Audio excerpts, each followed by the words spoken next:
ओम नमो भगवते वासुदेवाय नमः। माताएं एवं बहनों, दोस्तों और साथियों, आपको भक्ति सागर चैनल पर आप सभी का बहुत बहुत स्वागत है।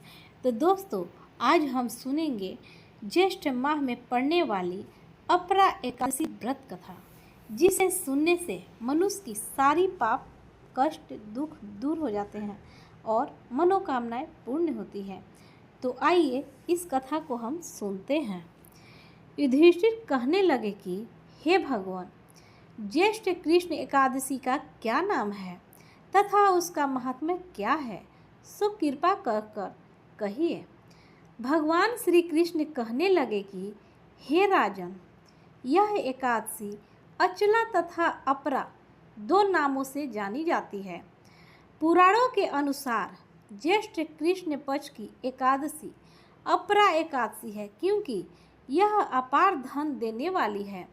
जो मनुष्य इस व्रत को करते हैं वो संसार में प्रसिद्ध हो जाते हैं। इस दिन भगवान त्रिविक्रम की पूजा की जाती है। अपरा एकादशी के व्रत के प्रभाव से ब्रह्म हत्या, भूत योनि, दूसरे की निंदा आदि के सब पाप दूर हो जाते हैं। इस व्रत के करने से पर स्त्री गमन, झूठी गवाही देना, झूठ बोलना, झूठे शास्त्र पढ़ना या बनाना, झूठा ज्योतिषी बनाना तथा झूठा वैद्य बनना आदि सब पाप नष्ट हो जाते हैं। जो क्षत्रिय युद्ध से भाग जाए वो नरकगामी होते हैं, परंतु अपरा एकादशी का व्रत करने से वे भी स्वर्ग को प्राप्त होते हैं। जो शिष्य गुरु से शिक्षा ग्रहण करते हैं फिर उनकी निंदा करते हैं, वे अवश्य नरक में पड़ते हैं। मगर अपरा एकादशी का व्रत करने से वो भी इस पाप से मुक्त हो जाते हैं। जो फल तीनों पुष्कर में कार्तिक पूर्णिमा को स्नान करने से या गंगा तट पर पितरों की पिंडदान करने से प्राप्त होता है, वही अपरा एकादशी का व्रत करने से प्राप्त होता है।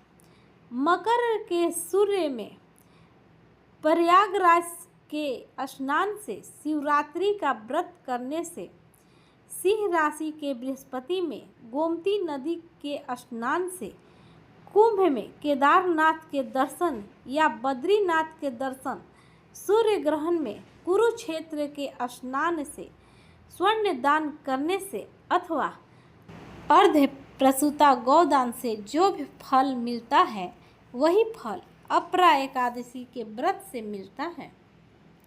यह व्रत पाप रूपी वृक्ष को काटने के लिए कुल्हाड़ी है।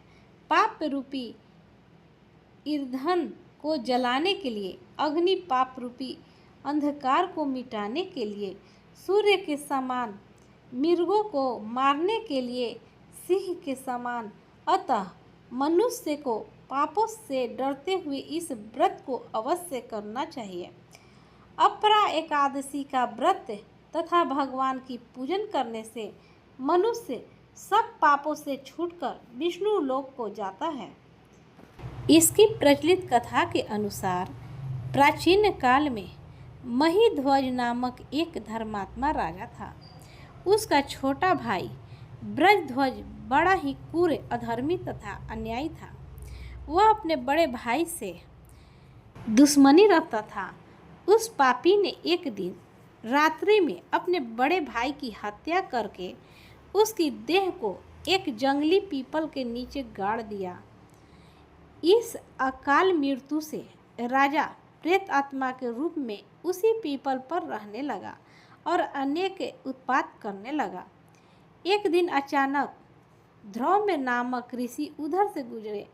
उन्होंने प्रेत को देखा और तपोबल से उसके अतीत को जान लिया। अपने तपोबल से प्रेत उत्पात का कारण समझा। ऋषि ने प्रसन्न होकर उस प्रेत को पीपल के पेड़ से उतारा तथा परलोक विद्या का उपदेश दिया। दयालु ऋषि ने राजा की प्रेत योनि से मुक्ति के लिए स्वयं ही अपरा अचला एकादशी का व्रत किया और उसे अगति से छुड़ाने को उसका पुण्य प्रेत को अर्पित कर दिया। इस पुण्य के प्रभाव से राजा की प्रेत योनि से मुक्ति हो गई। वह ऋषि को धन्यवाद देता हुआ दिव्य देह धारण कर पुष्पक विमान में बैठकर स्वर्ग को चला गया। यह अपरा एकादशी की कथा मैंने लोकहित के लिए कही है। इसे सुनने से मनुष्य की सभी पापों से छुटकारा मिल जाता है। तो प्रेम से बोलिए ओम नमो भगवते वासुदेवाय नमः।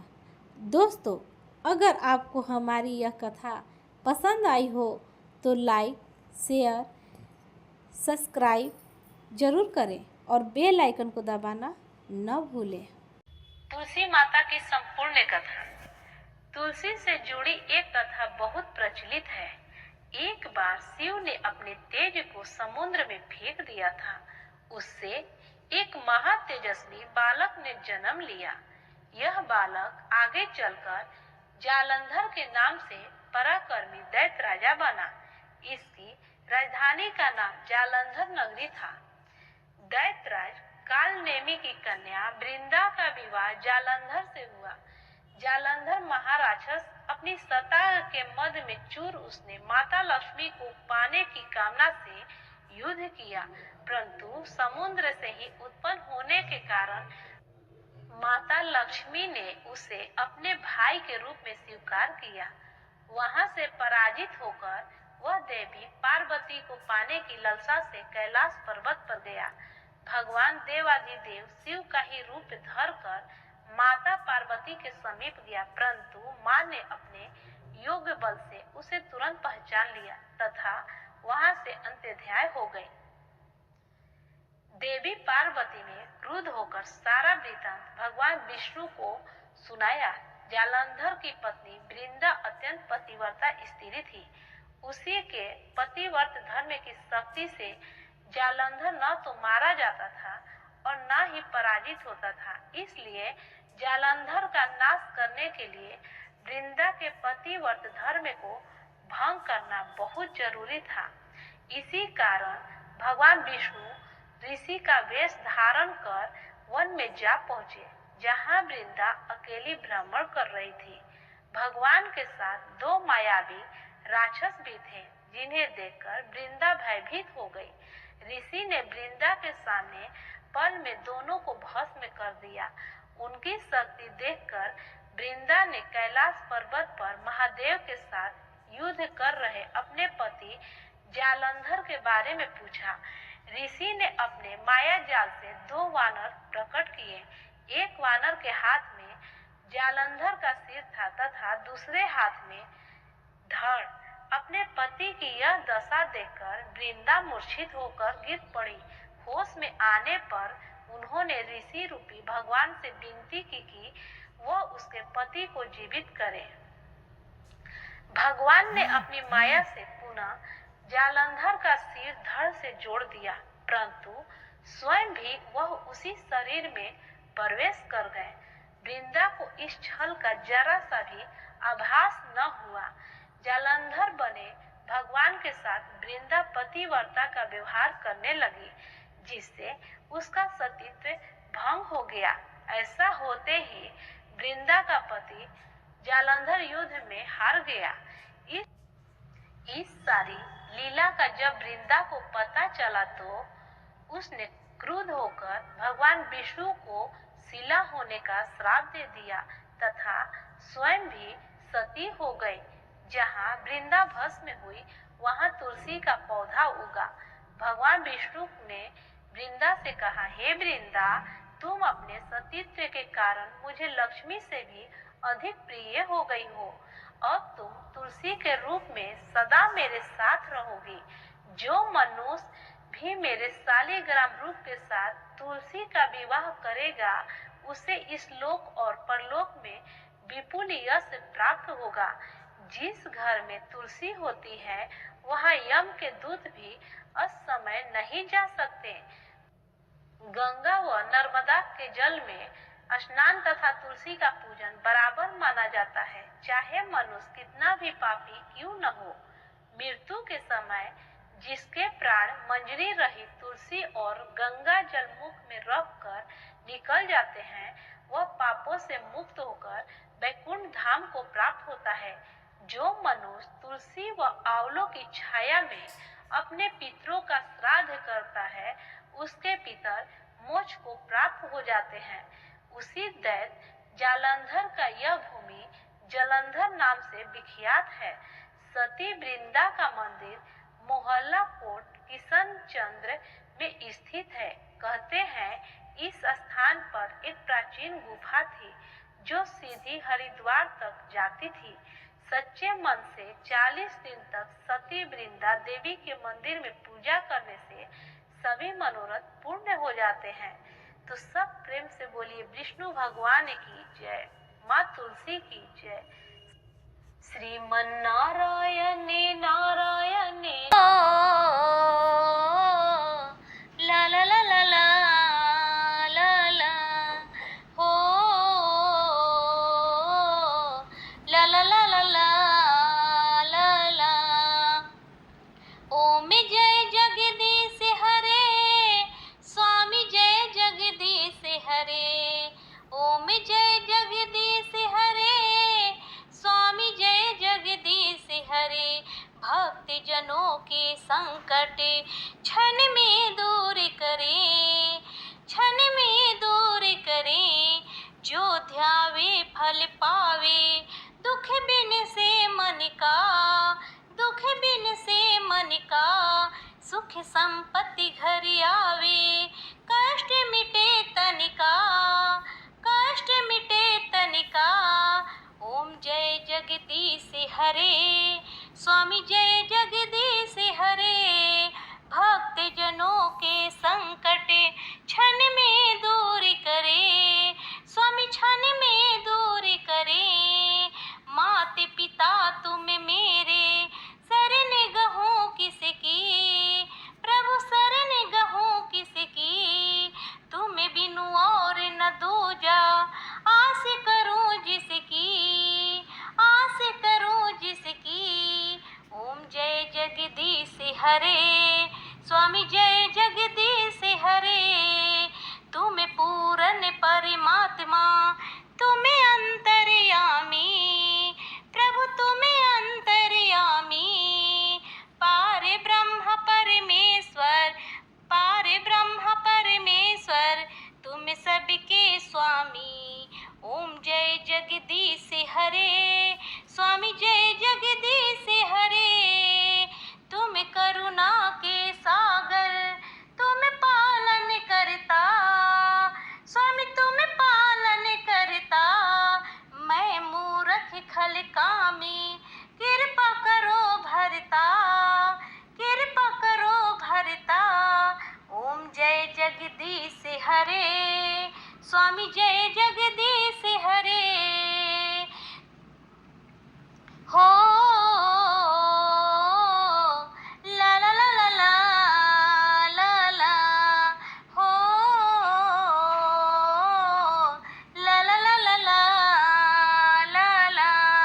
तुम हो एक अगोचर सबके प्राणपति, सबके प्राणपति। किसी विधि मिलो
कुछ है तेरा, सब कुछ है तेरा, तेरा तुझको अर्पण, तेरा तुझको अर्पण, क्या लागे मेरा, क्या लागे मेरा।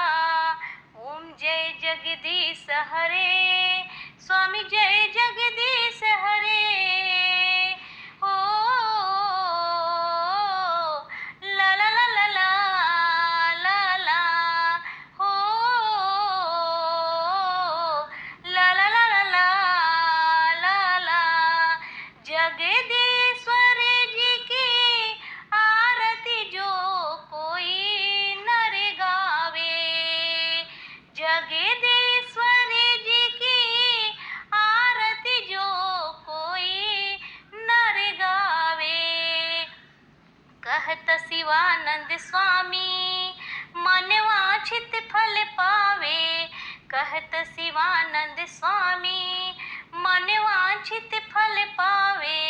ओम जय जगदीश हरे, स्वामी जय जगदीश हरे। तो प्रेम से बोलिए ओम नमो भगवते वासुदेवाय नमः।